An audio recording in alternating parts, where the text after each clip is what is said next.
How's everyone? Today I'm here to review SummerSlam 1997. Of course, the tagline of the show was Heart and Soul. And without further ado, let's just jump right into the video. I thought the show overall was a pretty damn good SummerSlam. You know, I think you had 3 awesome matches, and the undercard was pretty forgettable, but nothing too bad. I mean, there's 2 matches I thought were pretty boring. Besides that, I thought everything on this card was pretty much, you know, was pretty good for the most part. Like I said, you had 3 awesome matches as well, so we can't really complain about those 3. And yeah, I just thought it was a fun, enjoyable SummerSlam. One of the better SummerSlams in my opinion. You know, SummerSlam to me isn't really known for being a great pay-per-view, even though it's made like a big deal. If you go back in history, SummerSlam doesn't have the greatest track record of being a consistently great show. So this is definitely one of the better SummerSlams in my opinion. And yeah, I really like the pay-per-view overall. Show opened up with the steel cage match. Triple H, Hearst, Helmsley versus Mankind. I thought this was an awesome opener. You know, these guys are just, whenever they're in the ring, you know, in for a good match between these two, or amazing match between these two of these guys. They just have great chemistry, and they're definitely, arguably, you know, each other's best opponents ever.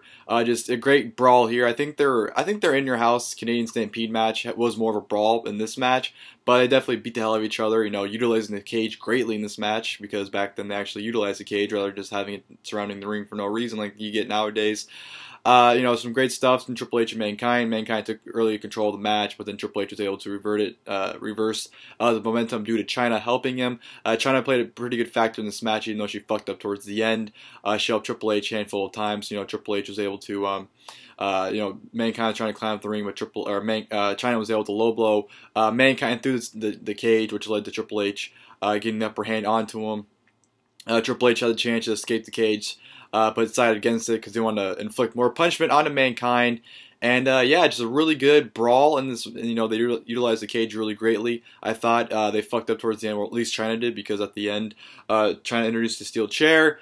Triple H tried a pedigree, but Mankind was able to counter it into a DDT onto the chair, and was climbing out. But as he was climbing out, Chyna got in the ring to pull Triple H, but that was not her cue, because when Mankind was climbing out, he decided to climb back into the ring, do a nice tribute spot to Jimmy Superfly Snuka by recreating the infamous Superfly splash off the cage, but instead, of course, the splash did end up doing an elbow drop instead. So that was a nice little tribute there, because that's a big moment to Mick Foley that he holds very dearly to himself. So that was a great tribute there. And then, of course, you know, Chyna. A great spot where Chyna tried to climb the cage, and you know, Mankind gave Triple H a slingshot into Chyna, hitting her off the cage, and then of course ending came with Mankind just climbing out to get the victory. So I thought it was a great opening way to kick off the show. Of course, and then Chyna, you know, like I said, she fucked up the spot where she went in the ring earlier than she was supposed to. But besides that, awesome brawl, and definitely a great way to end their feud in '97. So definitely enjoyed that. From there, I'm going to go to Brian Pillman versus Goldust. Nothing significant here, of course. I think the stipulation was Brian Pillman, if he lost, he had to wear Marlene's dress until he won a match, so it's a really stupid stipulation. Match itself is fine, you know, nothing really too much to complain about. Some headlocks, and you know, Goldust getting some stuff in. Goldust hits the worst, you know, possible sunset flip I think I've ever seen. He actually gave himself pretty much a pile driver.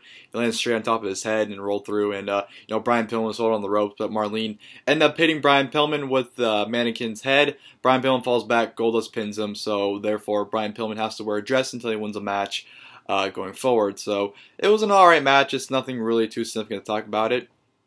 From there, I'm going to go to the Legion of Doom versus the Godwinns. This was a very just boring match. Pretty much this match consists of pile drivers and clotheslines. That's pretty much all this match consisted of. And the Legion of Doom and the Godwinns had like 20,000 matches in 1997 for some reason. I don't know why, but just a pretty boring match. Nothing here to see. Legion of Doom got the one with, I believe, assisted pile driver. They went for the Doomsday device, but wasn't able to hit it. But then hitting a pile driver for the win instead. So, like I said, boring match, nothing really much to talk about there. Then we had, I believe it was either before this match or after this match, I don't know when, but there was a very pointless segment, a $1 million segment, where there was just 2 winners, and they're trying to give away $1 million to a winner. It just took up a whole bunch of time. Sunny was there, though, so was Sable, looking hot as hell. It's unfortunate when we see how hot Sunny used to be, and you see her now, and you're kind of just like completely disgusted by it. But, you know, it was just a very big waste of time, if you ask me. So that was whatever segment. From there on, we go to the European Championship match. the British Bulldog versus Ken Shamrock. He pretty much had British Bulldog throw Ken Shamrock around, pretty much dominated him this entire match, with Shamrock getting a few punches in.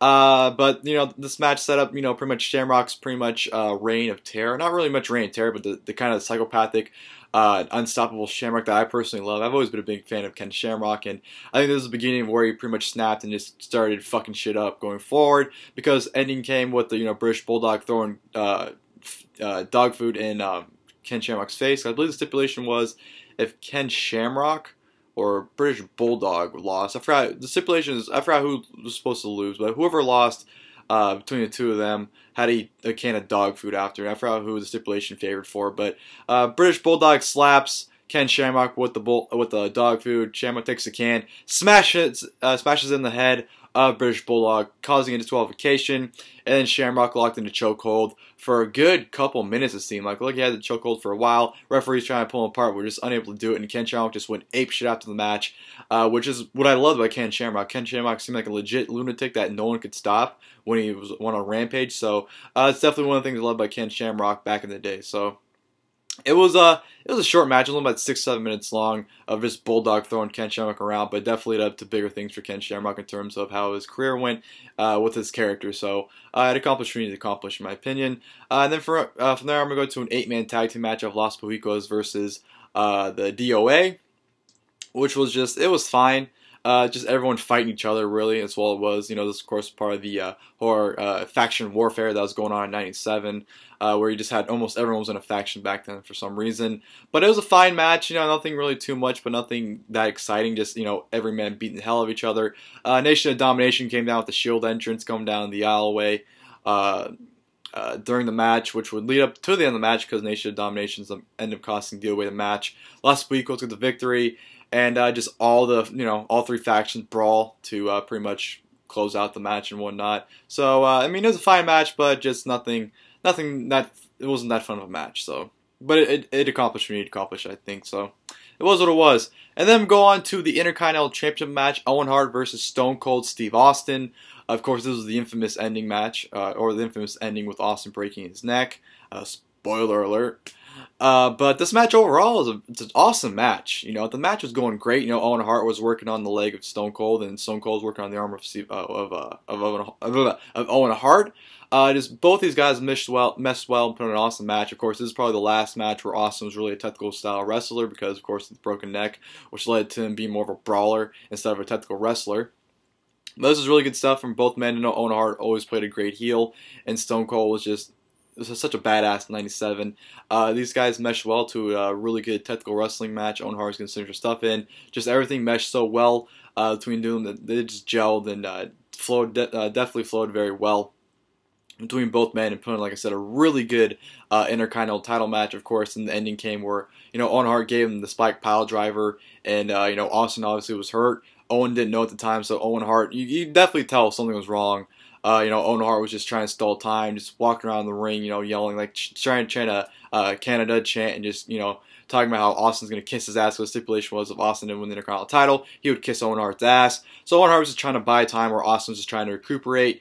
And then, you know, finish slow with the worst roll-up of all time that even Stone Cold said a 2-year-old would have kicked out of. So, you know, Austin wins the worst roll-up of all time. Austin becomes Intercontinental champion.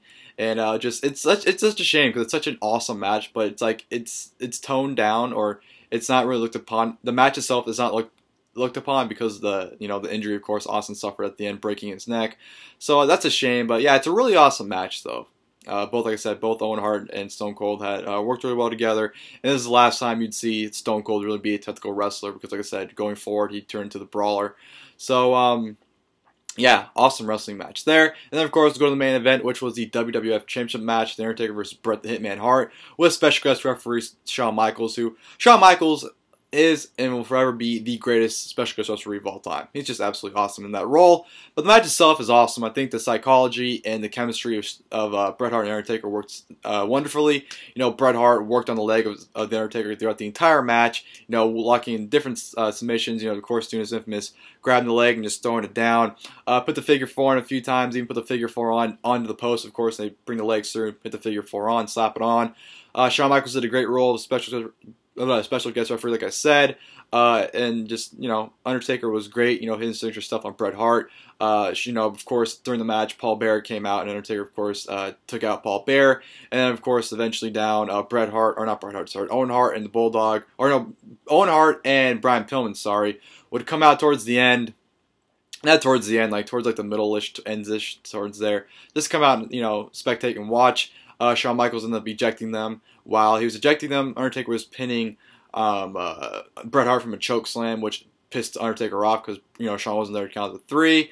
Bret Hart locks in the sharpshooter, and Undertaker powers out of it beautifully to the point where Bret Hart lands, has a blank look on his face, and goes, "Fuck!" Wow, that really just happened. That was my maneuver to beat him, and he powered out of it like it was nothing. So that was a great moment there with Undertaker powering out the sharpshooter. But yeah, just the psychology and chemistry in this match I thought was great. I thought both men worked well.